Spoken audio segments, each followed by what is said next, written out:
아프리카의 훌륭한 부족들, 결혼하지 않은 젊은이들의 처녀성에 대한 정기적인 테스트. 그중 일부는 너무 웃기다. 우리가 아프리카가 얼마나 낙후되어 있는지, 사람들이 얼마나 무지한지를 비웃을 때, 사실 우리가 웃고 있는 것은 과학과 기술의 저개발일 뿐이며, 어떻게 살아야 하는지, 사람들은 오랫동안 자신의 지혜를 형성해왔으며, 원시 부족에서도 가장 강한 사람은 가장 지혜로운 장로의 지혜에 귀를 기울여야 합니다. 우리는 종종 아프리카의 모든 종류의 이상한 문화를 호기심 어린 눈으로 바라보고, 이 흑인 아저씨들이 큰 이빨과 벌거벗은 채로 초원에서 영양을 쫓고, 창을 들고 심지어 자신의 발의 힘에 의존하여 사자와 치타 및 기타 동물과 싸우는 것을 보고, 그들이 불쌍하고 어리석다고 느낍니다. 하지만 다른 말로 하자면 아프리카의 이 원시 부족들은 냉병기로 거대한 짐승을 포위할 줄 아는 세계에서 몇 안 되는 인간 중 하나일 수 있으며 만약 모든 인류 기술이 실패하고 우리 모두가 석기 시대로 돌아간다면 아프리카는 제국 문명을 세울 가능성이 가장 높은 곳이다. 물론 우리는 또한 역사의 수레바퀴가 앞으로 굴러가면 다시는 돌아가지 않을 것이라는 것을 알고 있습니다. 지금 아프리카는 질병으로 가득 차 있고 모든 종류의 폭력적인 바이러스와 기생충이 맹위를 떨치고 있습니다. 지역 주민들은 현대 문명의 세례를 경험하지 못했기 때문에 매우 가난하게 살고 있습니다. 최근 몇 년 동안 아프리카를 지원하기 위해 다른 나라에만 의존할 수 있습니다. 이 문명 국가에서 사람들로부터 21세기가 어떤 종류의 끊임없이 변화하는 세계인지 확인하십시오. 조금 안타깝지만 더 안타까운 것은 아프리카를 지지하는 외국인조차 볼 수 없는 곳에 남아공의 줄루족이 있다는 것인데 이 어색한 이름을 들으면 생계를 위해 고기를 먹고 과일을 먹는 원시림의 부족이 떠오를 수 있습니다. 맞아요. 그들이 사는 방식이지만 최근 몇 년 동안 이 아프리카 부족들도 스마트폰을 사용하기 시작했고 전 세계 인터넷에 접속하기 시작했으며 전 세계에서 큰 소녀와 며느리가 춤추고 노래하는 것을 보기 시작했습니다. 가장 원시적인 부족이 현대화를 시작했지만 이 줄루족은 여전히 무지한 전통 문화를 고수하면서 짧은 비디오를 닫고 있는데 이는 청나라 말기와 마찬가지로 피아이는 자금성에서 자전거를 타기 시작했으며 자금성의 문턱을 보기 위해 풍수를 파괴하는 데 주저하지 않았으며 서민들은 여전히 딸의 발을 감싸기 위해 머리를 따아야 한다고 주장했습니다. 줄루족의 눈에 그들의 부족에서 가장 중요한 것은 순결이며 순결은 종종 사회 질서와 문화적 순수성의 일부를 상징하며 부족의 젊은이들이 여전히 순결을 유지하는 한 그들은 영원히 살 것입니다. 그러나 가장 선진국인 미국에서는 독실한 가톨릭 신자의 딸들이 여전히 혼전 성관계를 갖지 않겠다고 주장하고 있으며 그렇지 않으면 하나님께 불충실하기 때문에 보수는 선진과 후진으로 나뉘지 않습니다. 줄루족에서는 여성의 순결을 엄격하게 검사하고 동일한 규칙을 제정하고 남성의 순결을 주의 깊게 테스트하는데 휴대전화를 보며 자라는 젊은이들은 사실 부족에서 이 테스트 방법을 매우 경멸하고 심지어 저항을 표명할 것이라는 말이 있습니다. 그러나 어쩔 수 없는 일이고 이 부족은 여전히 노인에게 복종하고 노인은 종종 봉건 보수 세력의 대변인이며 결국 그는 그것을 계속 따를 수밖에 없습니다. 이것을 보면서 많은 사람들이 어떻게 남자와 여자의 순결을 시험하는지 궁금해할 것입니다. 여성을 감지하는 방법은 종종 부족의 나이든 여성이 처녀막이 손상되지 않았는지 확인하기 위해 매우 간단하며 물론 현대과학은 격렬한 운동이나 큰 움직임에서 소녀들이 실제로 처녀막이 찢어지는 것을 일으키기 쉽다고 말하므로 처녀성을 확인하는 이러한 방법은 과학적이지 않습니다. 줄루족은 과학과 잘 지내는데 어려움을 겪기 때문에 그들이 남성과 여성을 시험하는 방식은 대부분 농담이며 그들의 부족은 매년 갈 때 축제를 열어 결혼하지 않은 남자들이 앞으로 나와 그들이 소변을 보는 것을 지켜보는 전통을 가지고 있다. 네, 잘 읽으셨습니다. 그냥 소변을 보세요. 소변만 보는 것이 아니라 소변 분출의 높이를 보려면 높고 멀리 그것은 소년의 기와 혈이 100% 충분하다는 것을 의미하며 이 사람은 순결을 지켰어야 합니다. 소년이 자신의 소변을 머리 높이까지 뿜어낼 수 있다면 그것은 분명히 처녀라는 신호이지만 그렇게 하지 않으면 부족은 그를 처녀성을 잃고 마음의 욕망을 지키지 않고 혼전의 성관계를 가진 것으로 규정할 것입니다. 이것은 과학적 근거가 너무 부족한데 예를 들어 부족민이 이날 감기와 열병에 걸리면 가만히 서 있을 수 없어 사람들에게 극도로 높고 멀리 소변을 보게 해야 하는데 이는 강한 사람에게는 어려운 일이며 세계 챔피언도 두통과 뇌열이 있고 몸이 좋지 않을 때가 있는데 사람이 처녀인지 여부를 확인하는 이 방법은 전혀 과학적이지 않습니다. 그렇다면 왜 그들은 이런 비과학적인 방법을 고수해야 하는 것일까? 그 이유는 이 부족들이 이런 식으로 불안정한 혈통을 유지해야 하기 때문이며 줄루족에서는 순결을 지키든 지키지 않든 부족의 사회 질서와 법을 따르는 것으로 간주한다.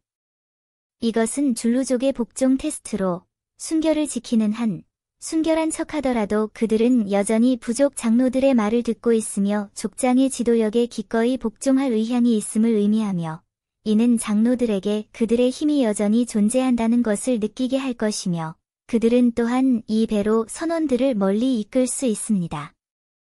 조금 우스꽝스럽게 들리겠지만 이것이 그들의 생존 지혜입니다. 이 야만적인 지혜는 자라납니다. 표면적으로는 매우 무지하지만 실제로는 매우 흥미롭습니다. 왜냐하면 그것은 사람들 사이의 개인과 조직이 어떻게 형성되는지에 대한 깊은 논리를 포함하기 때문입니다. 높은 수준의 소변을 보지 마십시오.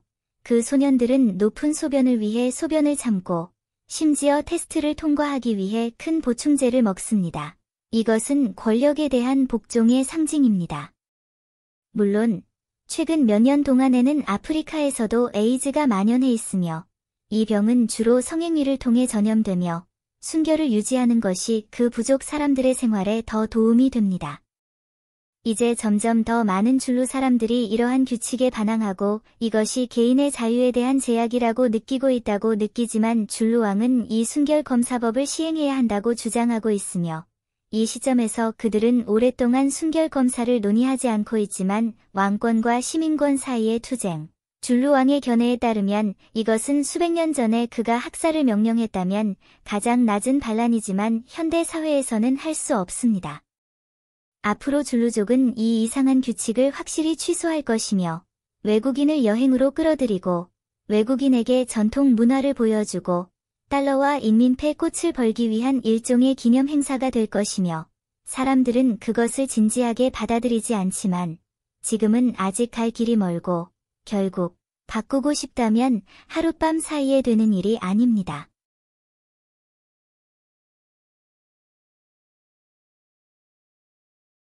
소련을 배신하고 미국으로 도망친 스탈린의 외동딸 스베틀라나의 현재 상황은 어떠한가?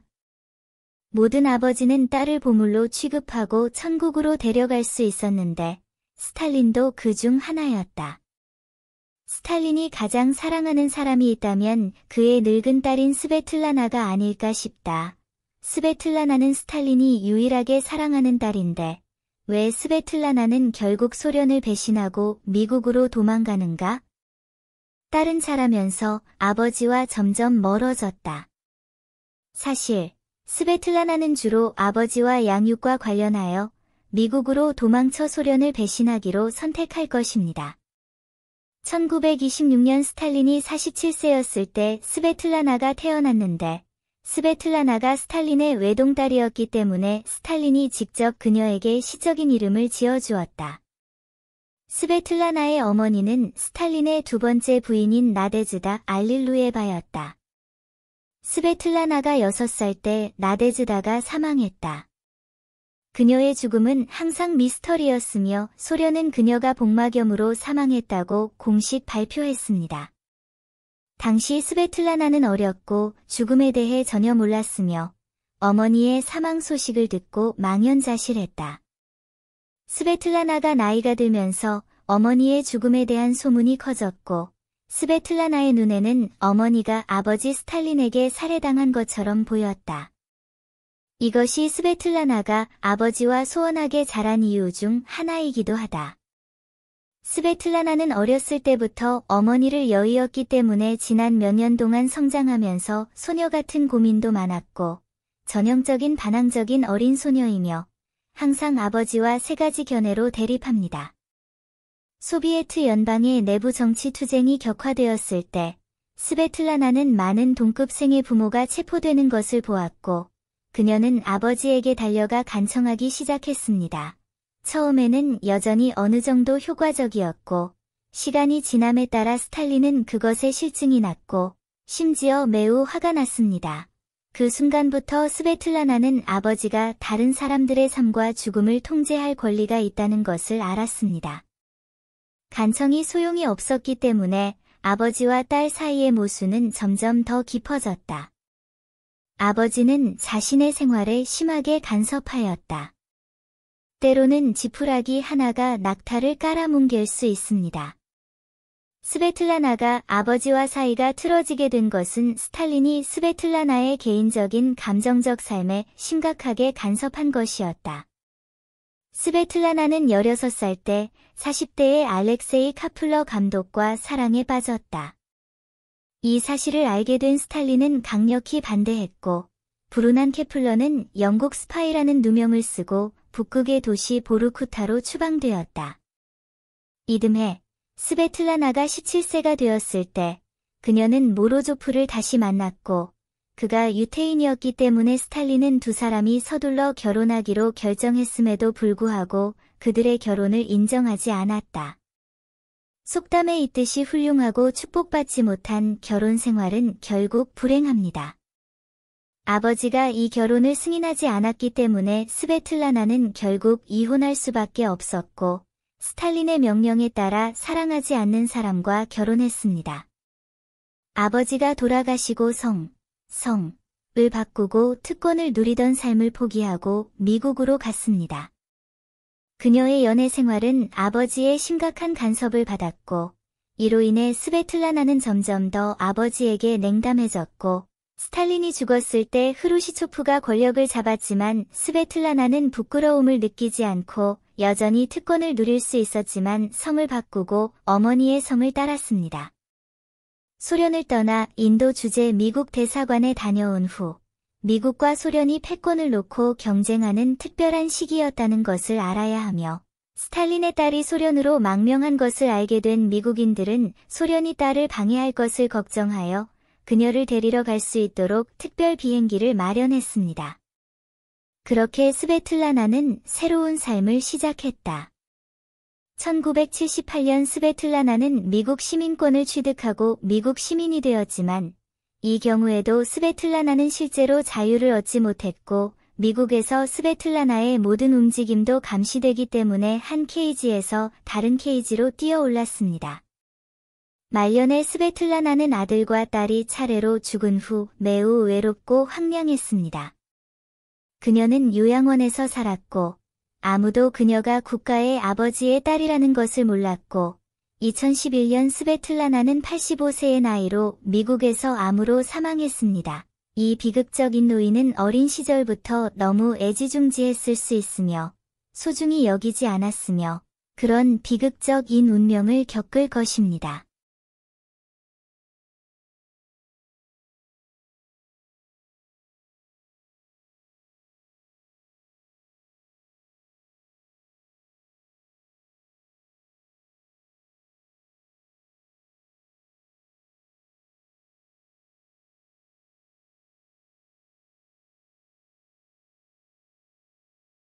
(9년) 동안 수감되어 있던 9살 소녀가 세상에서 사라진 일본의 끔찍한 사건.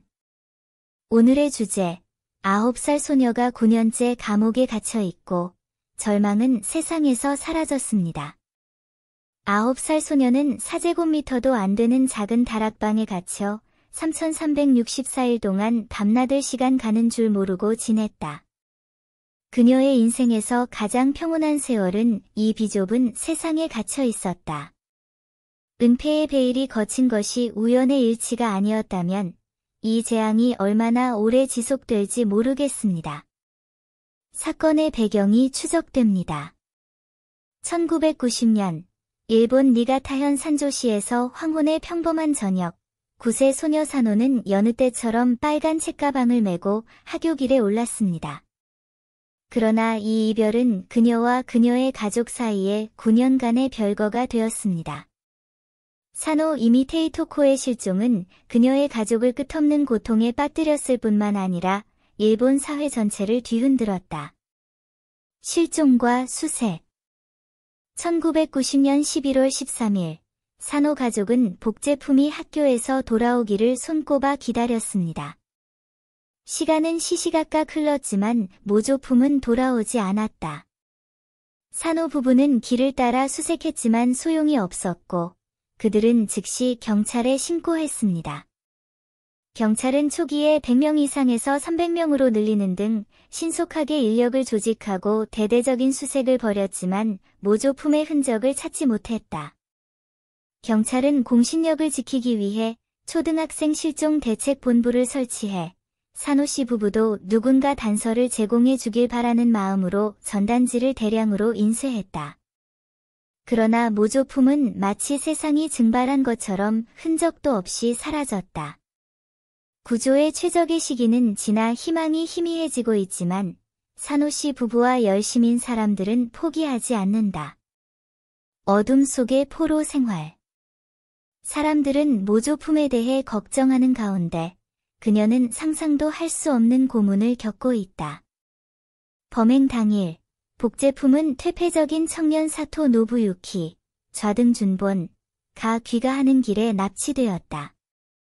사토는 레플리카를 칼로 위협하고 차 트렁크에 쑤셔넣고 자신의 거주지로 데려간다. 그 이후로 모조품은 4제곱미터도 안 되는 작은 다락방에 갇혀 먹고 마시고 라자르를 모두 한 곳에 두었습니다. 그녀가 도움을 청하는 것을 막기 위해 사토 노부유키는 그녀의 입과 팔다리를 접착 테이프로 봉하고 눈가리개를 씌웠다.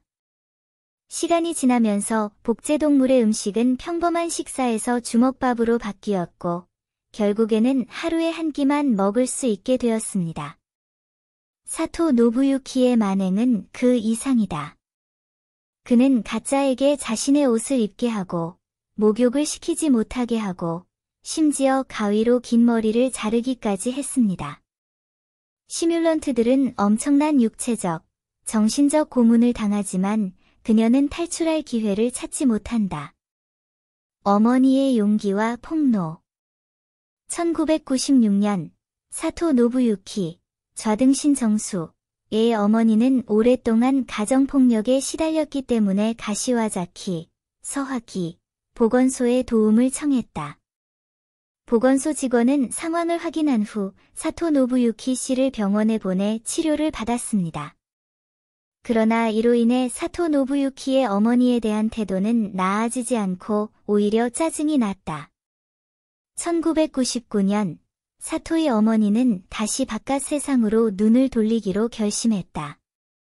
정신과 의사에게 상담한 후 그녀는 사토의 강제 치료를 위해 카시와자키 보건소에 신청하기로 결정했다. 사토 노부유키의 정신 상태를 확인하기 위해 보건소 직원이 시청 관계자와 함께 사토의 자택을 방문했다. 이 방문으로 9년 동안 지속된 사토 노부요부, 좌등신신의 범죄가 밝혀졌다. 직원들은 사토의 침실에서 담요에 쌓인 소녀를 발견했는데 그 소녀는 다름 아닌 오랫동안 실종된 사노 이미타코였다. 사건 조사 및 재판. 시사범은 구조된 후 즉시 병원으로 옮겨져 치료를 받았다. 치료 후 위험은 벗어났지만 몸 상태가 매우 나쁘고 뼈에 문제가 생기며 다리를 똑바로 설 수 없었습니다. 사노 부부가 그 소식을 가지고 병원에 달려갔을 때 그들은 그 삐죽삐죽한 소녀가 자신들의 딸이라는 것을 거의 알아볼 수 없었다. 이후 경찰은 사토 노부유키의 집을 수색해 그를 체포했다. 신문 과정에서 사토 노부유키는 1990년 11월 13일 리플리컨트를 납치한 과정과 그 후의 감금 행위의 전 과정을 자백했다. 사토 노부유키, 좌등신목의 행동은 대중의 분노를 샀다. 사람들은 경찰의 무대응에 항의하면서 조사가 좀 더 진지하게 이루어졌더라면 비극을 피할 수 있었을 것이라고 주장했다. 대중의 분노를 가라앉히기 위해 일본 경찰청장은 대중에게 사과하고 사임했으며 관련된 다른 경찰관들은 처벌을 받았다. 그러나 사토 노부유키의 판결은 사노 부부가 받아들이기 어려웠다. 그는 단지 14년형을 선고받았다. 사노 부부는 사토가 더 가혹한 처벌을 받기를 바랐지만 그는 결국 14년형을 선고받고 2015년 4월에 석방되었다. 감옥에서 석방된 지 2년 후 사토 노부유키, 좌등수모는 지바현에서 병으로 사망했다. 결론, 사회적 성찰과 경계.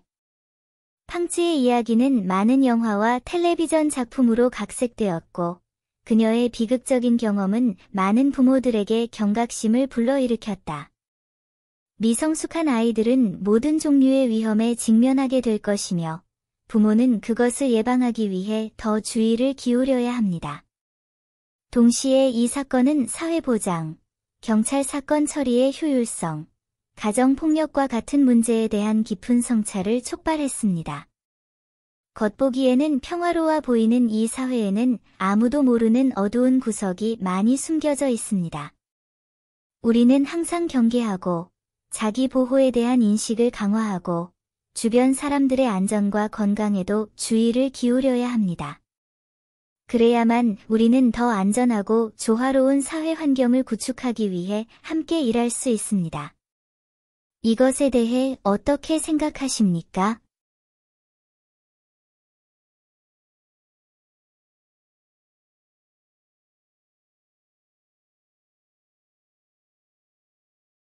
흑인 노예는 130세까지 살았다고? 그는 주인을 위해 250명의 종을 낳았습니다. 네티즌, 돼지처럼 갇혀 있다. 오늘의 주제, 흑인 노예는 130세까지 살았습니까? 그는 주인을 위해 250명의 종을 낳았습니다. 과연 130세까지 살 수 있는 사람이 있을까? 250명의 자녀를 더 낳았습니까? 환상처럼 들리지만 브라질 역사에는 그런 사람이 있습니다. 19세기 브라질에는 파타세카, 파타시커라는 흑인 노예가 있었는데 그의 중국 이름은 팔라세카, 펄레이시커였습니다. 그는 소로카바 지역의 농장에서 태어났으며 노예 가정에서 자란 배경으로 인해 태어난 순간부터 평생 노예로서의 신분을 바꿀 수 없는 운명을 타고났습니다. 파타세카 중국어 이름, 페러시커. 노예 생활의 고난들. 어렸을 때 파타세카, 파라세카는 부모님을 따라 가벼운 필드 일을 도왔습니다. 하지만 노예들의 생활 여건은 참으로 비참했으며 그들 중 많은 사람들이 만성 영양실조, 질병, 잔혹한 고문으로 인해 성인이 될 때까지 살지 못했습니다. 다행히 파타세카는 건강이 양호하며 무사히 자랐을 뿐만 아니라 키가 2m가 넘는 키와 건장한 체격을 가지고 있습니다. 파타세카는 큰 키 때문에 농장에서 명성을 떨쳤고 이웃 사람들은 그런 전설이 있다는 것을 알고 있었습니다. 브라질 사람들의 눈에는 발목이 얇은 남자가 남자아이를 낳을 가능성이 더 높기 때문에 파타세카는 노예 시장에서 특히 인기가 높았습니다. 결국 한 농부가 그를 $400에 샀는데 이는 현재 $200,000에 해당합니다. 생산기계,로 축소. 파타세카를 사들인 농부는 그를 쿨리로 일하게 한 것이 아니라 그의 체력 때문에 사육자, 즉 노예 소녀와 아이를 낳게 할 준비가 되어 있었다. 당시 사회는 어두웠음을 알 수 있습니다. 낮에는 파타세카가 심부름을 하고 농부에게 편지를 배달하는 등 쉬운 일을 합니다. 그러나 밤에는 농부가 선택한 노예 소녀와 섹스를 해야 합니다. 그의 체력을 유지하기 위해 농부는 그가 잘 먹고 편안하게 살 수 있도록 보살폈습니다. 이것은 다른 흑인 남자 노예들을 부러워하게 만들었지만 그들이 할 수 있는 일은 힘든 농장 일을 정직하게 할 수밖에 없었다. 파타세카 역시 농부의 높은 기대에 부응하여 차례로 다른 노예 소녀들을 임신하여 자손을 낳았다고 합니다. 당시 제한된 의료 서비스로 인해 많은 아이들이 살아남지 못했지만 파타세카의 혈통은 거의 모든 지역에 퍼져 있었습니다. 그조차도 얼마나 많은 여자 노예와 관계를 맺었는지, 얼마나 많은 사람을 성공적으로 낳았는지 기억하지 못합니다. 비록 이 생활에 대한 치료가 파타세카에게 좋아 보이지만 매일의 육체적이고 정력적인 일은 그를 지치게 만든다. 그러나 그는 저항하기는커녕 거절할 자격도 없다. 농장을 떠나면 다른 농부들에게 팔려 생식 작업을 계속하거나 죽을 때까지 과도한 육체 노동을 하게 될 수 있습니다. 운명과 자유의 뒤틀림. 파타세카가 자신의 인생을 이 임무에 바칠 것이라고 생각했을 때 그의 운명은 정부 정책에 의해 다시 한번 쓰여졌습니다. 1871년 브라질 정부는 자유의 자공법, 저작권과 초상권 때문에 직접 제공할 수 없음을 제정했는데 이 법은 노예가 낳은 아이는 더 이상 노예가 될 수 없다고 규정했다. 이것은 사육 시스템이 곧 과거의 일이 될 것임을 의미합니다. 노예 소유주들은 정부의 다음 조치가 노예 제도를 완전히 폐지하는 것이 될 수 있다는 두려움 때문에 감히 너무 많은 흑인 노예를 사육하지 않았습니다. 그 결과 파타세카는 증식 작업을 중단하고 수십 년 동안 지속된 임무를 끝냈습니다. 농부는 그가 오랜 세월 동안 체력을 많이 소모하고 많이 늙었다는 것을 알았기 때문에 비교적 수월한 관리 위치를 마련해 주었다. 유복한 생활을 하던 파라세카는 결혼을 생각했고 운명적으로 같은 농장의 흑인 여성 팔미라와 결혼했다.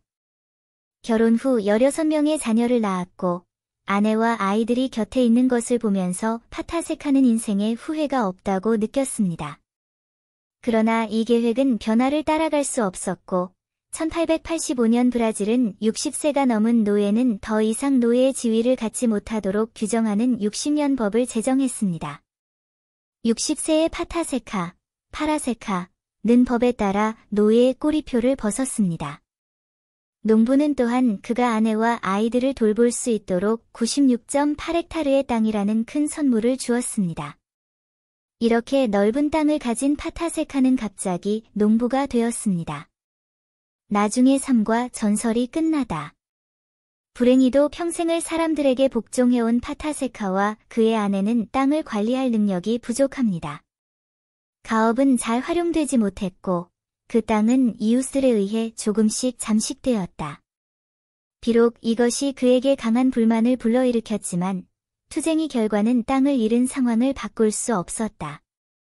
마지막으로 작은 땅을 가진 파타세카는 가족의 식량을 부양하기 위해 농작물을 재배하고 생존을 위해 농산물과 수공예품을 팔아야 했습니다. 가족을 부양하는 것만으로도 충분하지만 그 가족은 미래에 대한 희망으로 가득 차 있습니다. 하지만 어느 평범한 아침, 파타세카가 일하다가 실수로 못을 밟아 파상풍을 일으켰습니다. 뜻밖에도 이 작은 문제가 그를 죽이고 말았다. 1958년 파타세카의 병세가 급격히 악화되어 생을 마감했습니다. 계산에 따르면 그는 130세까지 살았지만 이 정보는 그다지 신뢰할 수 없습니다. 첫째, 그것을 증명할 공식 정보가 없고, 둘째, 파타세카는 당시의 전설이었고, 사람들이 그의 행동을 구두로 전할 때 과장했을 가능성이 있습니다. 후기 전설에 따르면 파타세카는 일생 동안 총 250명의 자녀를 낳았는데 사람들은 그녀의 놀라운 생식력에 감탄하고 그녀의 운명의 슬픔을 슬퍼합니다. 인생의 목표는 아이를 갖는 것인 것 같지만 실은 인생의 목적은 없다고 한다. 어쩌면 그에게 산다는 것은 인간으로 대우받든 사육돼지로 취급되든 살아있는 한 그저 살아가는 것일지도 모른다. 파타세카의 이야기는 그 시대의 슬픈 부분입니다. 그 당시에는 파타세카와 같은 수많은 노예들이 자유와 존엄성을 잃은 채 도구로 사용되었다. 그러나 그러한 환경에서도 그들은 여전히 생존하고 번식하기 위해 고군분투합니다.